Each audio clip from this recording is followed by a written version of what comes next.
To start off everything, I'm a widow and have 3 children, but in this post I'll be focused on my 2 youngest daughters, Leah, F14, and Maya, F18. Leah was raped by 4 men back in December. How this incident accrued was Maya threw a party while I was working the night shift, and 4 of the boys that were attendants at this party assaulted Leah. It's been devastating to say the least. Leah has lost all of her spark and quit cheer. Plus on top of that, she opted out of her freshman year by just continuing to do courses online. She doesn't sleep in her room anymore but with me and just wears my late husband's hoodies all day, and I feel so helpless as a mother because I don't know how I can help her. Throughout the investigation a lot of things came out regarding Maya's part in this. She did not set up her little sister, however I feel like she severely neglected her, and all of this could have been avoided if she just followed my rules. I never approved a party. I left in her charge of watching Leah, and before you guys say well you're her mother, it's not her job to watch your kid, but the thing is, it was her job. I pay her really well to look after her sister while I work nights. It's been an agreement we had for years. Leah is not special needs in any way. The only thing I asked of Maya is that she makes sure her sister does her homework and gets to bed at a reasonable time. The men that assaulted Leah, Maya invited herself. She knew them personally and knew they had affiliates to gangs and did not care. Instead, what I found out in this investigation, she tried to put Leah with one of these boys and Leah was not interested. This boy was harassing Leah all night, trying to get her to kiss him. Then Leah had enough and went to her room. And the moment Maya left the house to go to McDonald's, that same boy and his friends went up to my daughter's room and raped her. The worst part about this to me is that people that were at the party heard her yelling and did not do anything but just assumed a couple was arguing upstairs. We didn't know what happened until the next morning when the party was over. Having her do a rape kit was traumatizing for her and probably the worst moment as a parent for me. Then couple weeks later she tested positive for a curable STD. My baby has been so broken ever since, even though they did get those boys and all 4 pleaded guilty because they had evidence on their phone. But it's still so extremely hard for Leah right now. Maya on the other hand has been remorseful, and Leah has no animosity towards her and doesn't blame her, still loves her sister. But I don't know why for me I'm so angry at Maya, and I've been really trying to forgive her but I can't as of now. I can't even look at her without not wanting to lash out. Her prom is next weekend and I honestly couldn't care less. She tries to have conversations with me, but it's hard for me to show any interest in them. I don't hate my daughter, I still love her. But I just have strong dislike for her right now. I've been reading self-help books trying to learn how to address this properly. I feel like I can't open up to anyone about this in life. I guess this may be cry for help as a mother. Edit, thank you for all the feedback. The most repetitive question I'm seeing is if Maya still watches Leah? The answer is hell no. I don't trust her anymore and it might take years to get it back. I'm on a leave of absence currently. Also, Leah is not therapy as of right now. She expressed to me she's not ready for that. I think after the sentencing she might be open to it. Maya is also in therapy but skips a lot of appointments, and I'm in therapy too, and it's been helping me remain calm throughout this situation and not want to lash out at Maya. But the number one advice that I'm seeing in here that I'm strongly considering is sending Maya to my parents' house for a while and get some space from her. Sorry, quick second edit. For the ones asking if Maya is in a gang, to my knowledge she isn't. The most I have ever caught her doing was smoking some pot and vaping. I also don't want to think Maya would ever intentionally set up her sister to be brutally assaulted. So I'm leaning towards Maya genuinely was being plain neglectful that night. Also, I feel like it would have came up in the investigation if she intentionally set up Leah. Also, the boy Maya was trying to set Leah up with was 17 at the time. He's 18 now and the other 3 were grown men. Update 1. To put it quite simply, Maya was arrested the night of Leah's attack. She was charged with felony child endangerment and 2 misdemeanors. The judge was very nice to her and made her pay a $2,000 fine, 60 hours of community service and 3 years probation. Plus I took her car, but after this update, I maybe should have given her a harsher punishment. But back to the update. TLDR at the bottom. On Thursday afternoon, me and Maya got into a fight. The dispute happened because Leah came to me virtually upset and on the verge of tears. Because 5 people messaged her that day, expressing condolences about her attack. Leah has been very clear she doesn't want anyone that she knows to know that she was the victim of the attack. Upon further investigation, it turns out Maya told a group chat of 27 people that Leah was the victim. Leah vocalized to me how humiliated she feels and that she can't ever go back to school next year. I of course then go confront Maya about it. She kept saying I was overacting and that Leah was being dramatic. I tried to reason with her to see how she hurt her sister and she did not see the issue. She stopped me off mid-lecture from me and said, "Jesus Christ, Mom, you need to let her deal with this shit instead of always rushing to her defense. Leah is not different from other women in the world that deal with rape, at least they don't make it their entire personality like she does. Also, she's fine." I literally overheard her talk to a boy on the phone last night. It just clicked for me at that moment that she was not actually remorseful at all and that I just witnessed her mask slip. I just responded with "pack your shit up," and that she will be staying with my parents until I allow her back. That's exactly what she did. But the next morning I got a text from Maya to meet her at her therapist appointment that was later that day. Looking back, I wish I had never gone because her therapist majority of the visit only saw her POV, but at the start of the appointment, it opened up with Maya apologizing and explaining her thought process of why she told her friends, and it was because she was venting. Plus she didn't think of it as a big deal because it's public case that was on the news, and Leah seems fine these days. Leah is listed as a Jane Doe and not named nowhere, but I digress. We then get into the nitty-gritty of it all. Maya then tells me in front of the therapist that she feels emotionally neglected by me and that I never seemed to care about her trauma when it came to the situation. Which is for her is having to stay in jail for a weekend and losing one of her friends, which is one of Leah's literal rapist. I wish I can say I'm joking, but I'm dead serious. We were talking about that for the first 30 minutes. Her therapist was guilt-tripping me for not being more emotionally there for Maya and that I should try to see as her mom since their father is no longer with us. But call me an awful parent, but I don't want to be emotionally there for Maya if it involves me having to help her mourn the friendship of the person that ruined her sister's life. The therapist was on one, especially since she kept referring to what happened to Leah as an accident, or that Leah seems happier these days because that's what Maya has been telling her, when Leah is quite literally high off antidepressants and still scores extremely low on the mental health evaluation. But and only just had an outburst. Feel free to skip over the next paragraph, because there is a massive trigger warning. I get very graphic here. But I'm just reiterating what I said. What I said to both Maya and her therapist was, I think it's kinda disgusting that the two of you are refusing to acknowledge Leah's trauma in this and keep referring to it as an accident. You spent a weekend in jail, while your sister was in the hospital suffering from something your friend did to her.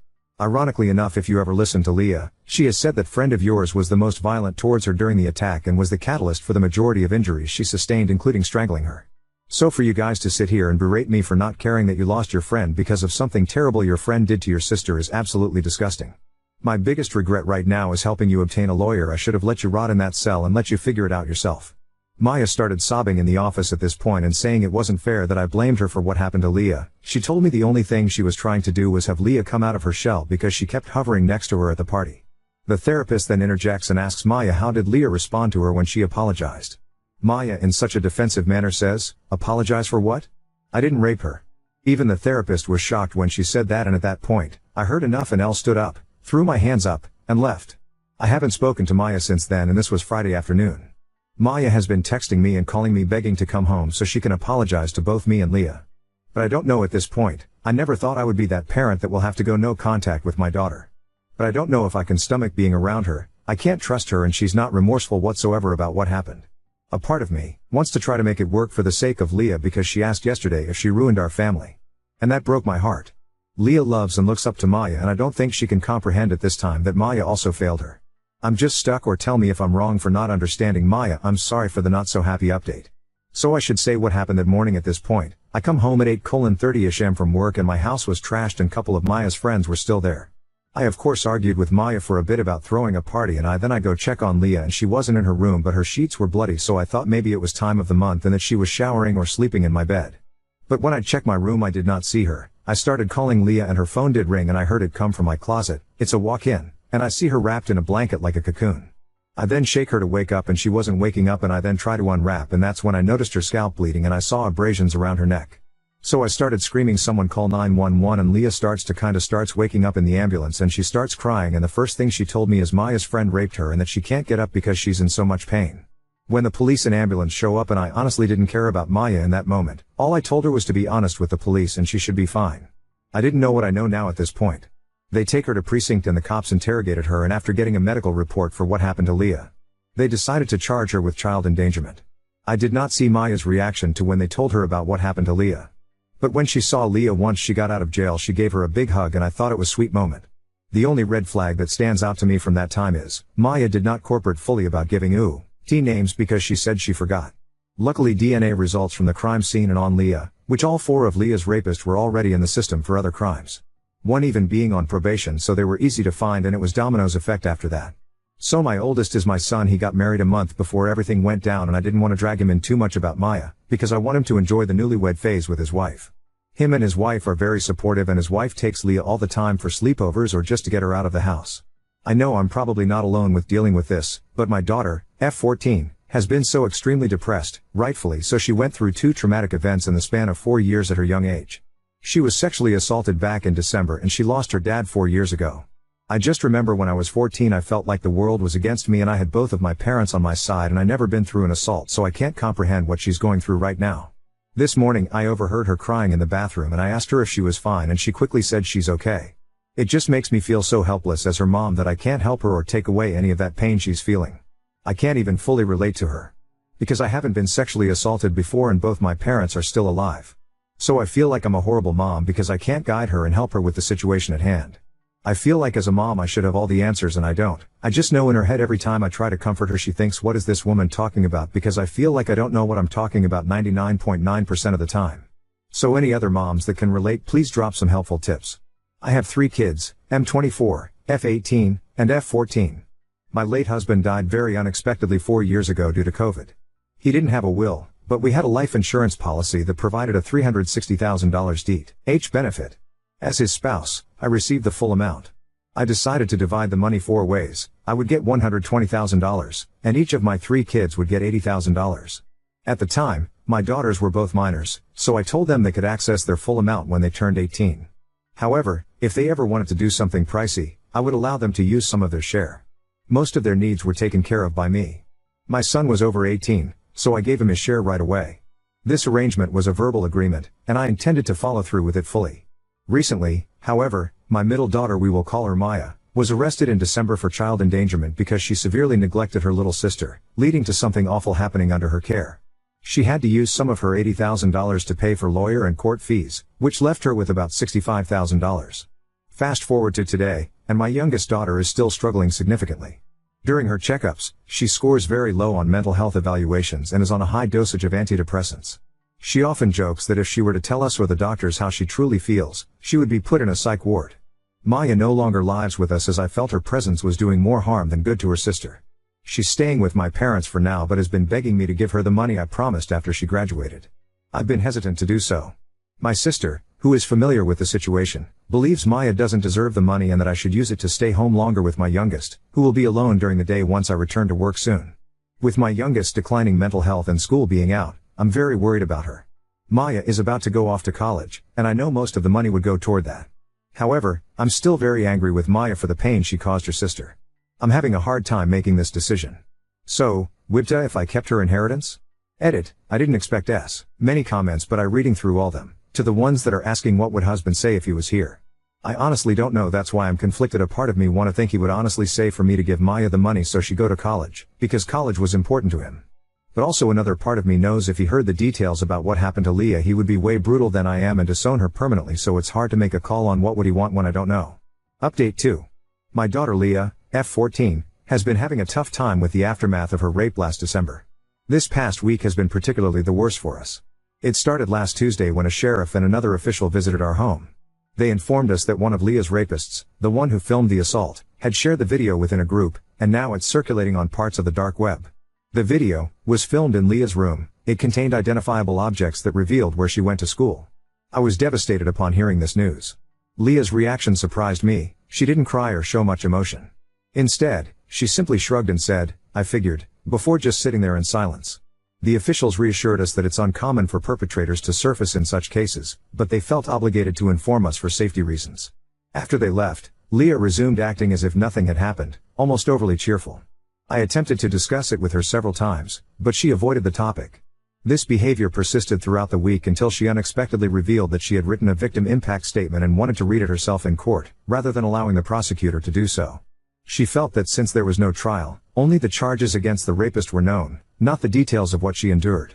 Her statement is a detailed account of that horrific night, but she has yet to read it to me in its entirety because she breaks down in tears every time she tries. That moment was the only time I saw her express emotion all week, until Saturday night. That evening, Leah appeared unusually cheerful again and mentioned going to bed early around 8 p.m. I didn't think much of it until I received a call from one of Leah's closest friends' mother. She was concerned because Leah's last message to her daughter was a note expressing love and asking her to check on her. I rushed to Leah's room and found she had attempted to overdose on Z-Quil. As a nurse, I knew she would recover, but seeing her wake up in the hospital was heartbreaking. She screamed, "Why couldn't you just let me die? I want to die, Mom. I'm tired of feeling their hands on me. I want it to stop. Please let me die." They had to sedate her to calm her down. Following this, Leah was placed under a 72-hour psychiatric hold and subsequently transferred to a mental health facility with peers her age.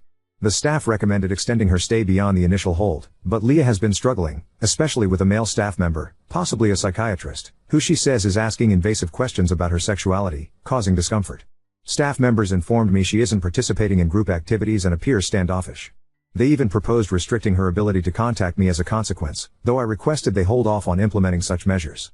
I'm uncertain if the current inpatient setting is suitable, given Leah's apparent difficulty adjusting. Her plea for her to die continues to haunt me. It's a thought I can't shake. Leah's best friend shared additional details Leah had kept from me. There's a hurtful rumor circulating that Leah let a train be ran on her, leading to her involving the police out of embarrassment. Children can be so incredibly cruel. As far as my other daughter Maya, F18, I haven't spoken to her in 2 weeks. But I did recently discover why Leah feels indebted to her. 2 years ago, I found inappropriate messages on Leah's phone between her and Maya's ex-boyfriend. He expressed love for Leah, and also compared her to Maya. He told her she was way prettier than Maya and he liked she was her virgin. When I told Maya, she was furious and broke up with him, but she believed Leah had betrayed her by engaging with her boyfriend. Even though Leah was 12 at the time and her boyfriend was 17. Maya still avoided Leah for 3 months afterward, and despite Leah's efforts to apologize, Maya still holds a grudge. Leah blames herself for damaging their relationship because of this incident. I'm sharing this to get this off my chest. I've kept these struggles within our family to protect my daughters. I'm exhausted, constantly dealing with new challenges, and unsure how to mend them. Now, I find myself in the difficult position of deciding whether Leah is mentally prepared to speak at her rapist's sentencing. I fear she'll resent me for this decision, but I question if she's in a stable enough state to handle a potential traumatic event. Because these boys actually have character witnesses. Update 3. More information on the psych, so I talked to Leah further about what the psych said to her make her uncomfortable. She told me when I left they made her sit down with him one-on-one. To basically debrief why she was there and what's causing her to have these thoughts, and she opened up to him and told her about the rape. However, he asked her if this was her only sexual experience and she told him yes. But he kept questioning her like he didn't believe it was her only experience and saying to her that he won't tell me if it wasn't that she can say it, and she kept having tell him no, that was her only experience. Then he asked about her sexuality, if she's still attracted to men, and she just told him that she doesn't think about relationships right now.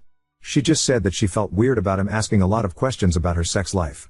When it was just those two alone in a room with the door closed. I'm not gonna accuse the psych of being a creep, because maybe he was simply doing his job, but I feel like he should have known to have a female staff ask her those questions. Or just have a woman present. He had have seen her chart before he seen her. Update 4. I'm back with a much anticipated update.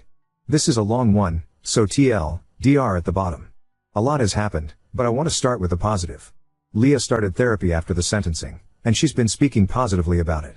She said it was shocking that she didn't have to talk about the assault with her therapist, which was refreshing. Her therapist also suggested some EMDR sessions, with her first one scheduled for next week. Her general doctor also cleared her to start cheer again if she wanted to and recommended she start birth control. I'm unsure about that because I know how much of a toll it can have on mental health, and I don't want to ruin any progress. We also moved into our new rental, and I let Leah get a kitten. That's her baby currently. I barely see the cat since we got it because she always has her. We also had to trash the majority of Leah's furniture to help her healing process. I was trying to give her the Pinterest room of her dreams, but she doesn't like the stuff she used to and wants barely any color, so it's a work in progress. She also has a boyfriend now. He asked her out on the 4th. He's age appropriate, and I know the kid because I grew up with his dad, so I know he comes from a good family. The only thing I'm worried about is that it seems like she might be becoming codependent on him. If he's not at my house, they're on FaceTime together, and every time we go out, she wants him to tag along. It's been like this since before he asked her out. I'd say it's been like this since Maya moved out.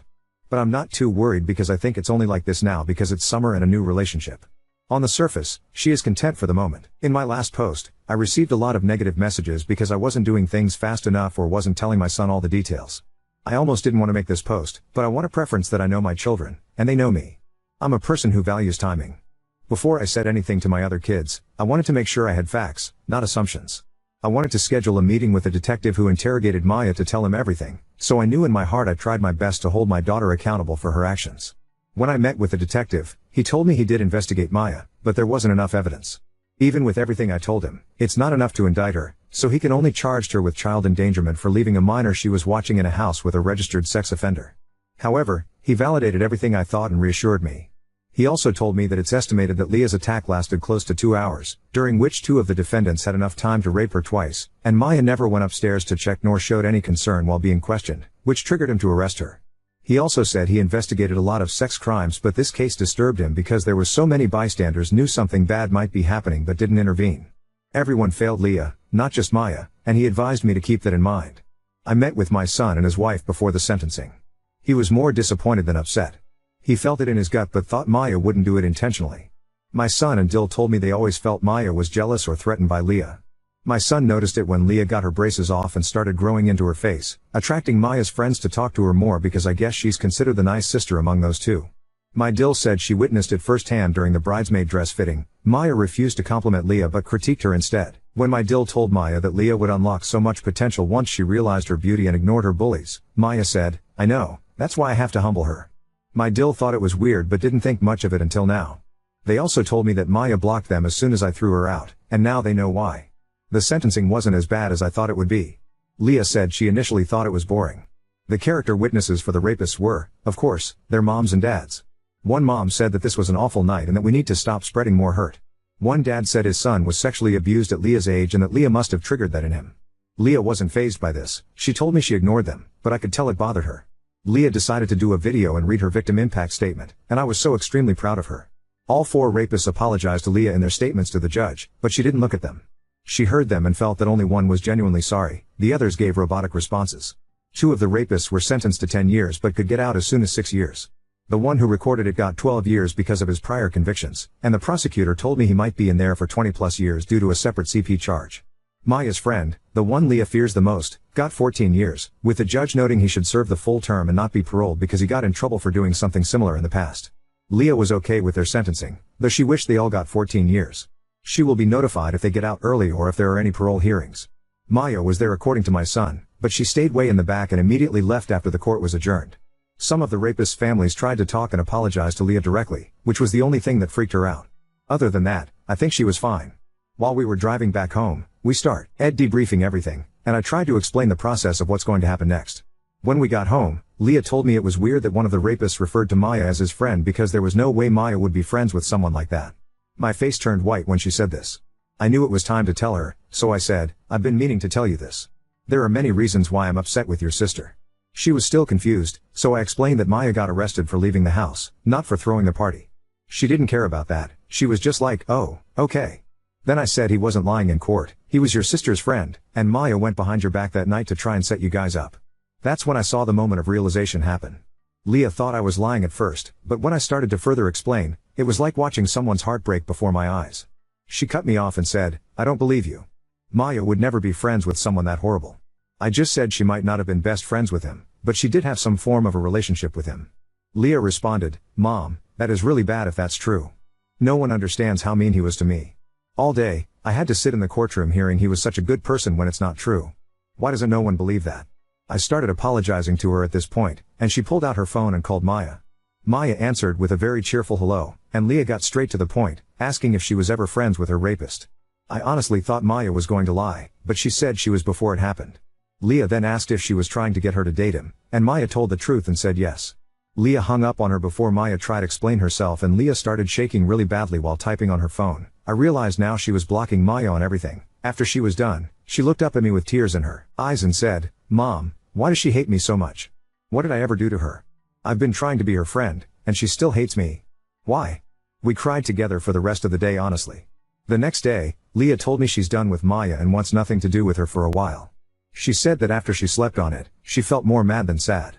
She opened up and told me how Maya made her feel so guilty, saying she ruined her senior year and blamed herself for what happened by not being more careful and not locking the door.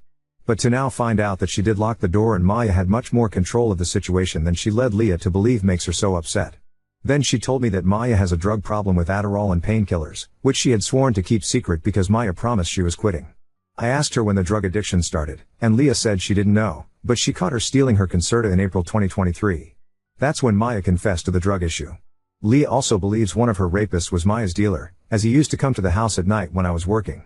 Leah now thinks that Maya traded her for more drugs and never quit as she promised, which hurts her deeply.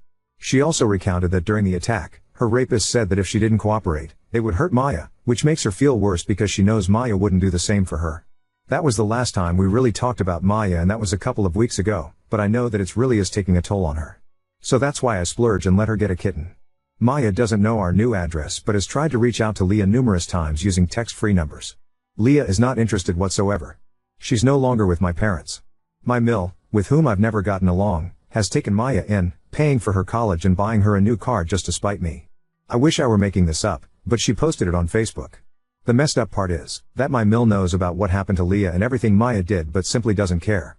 She thinks Maya is as much a victim as Leah and even called Leah to guilt trip her, using their dad as leverage, saying, "Your dad would hate to see you fight and hold a grudge against your sister over a mistake." That's when I stopped talking to her and told Leah not to respond to her anymore. I'm extremely close to filing a civil lawsuit on behalf of Leah against Maya since my Mill wants to undermine my parenting and go against and hurt her other granddaughter by financing Maya's life. However, my therapist doesn't think that will help me or Leah heal. But I'm so frustrated with that situation. I'm sorry there isn't a better conclusion, other than that I lost 3 people in the span of 4 years, and I'm not doing well. I'm really depressed. I lost the love of my life and both of my daughters. I still mourn the loss of my little girl. She will never be the same, and I can't be around my other daughter because I believe she's a deeply flawed, dangerous person, and I blame myself for not seeing it in time. I worry about anyone she comes across in her adult life.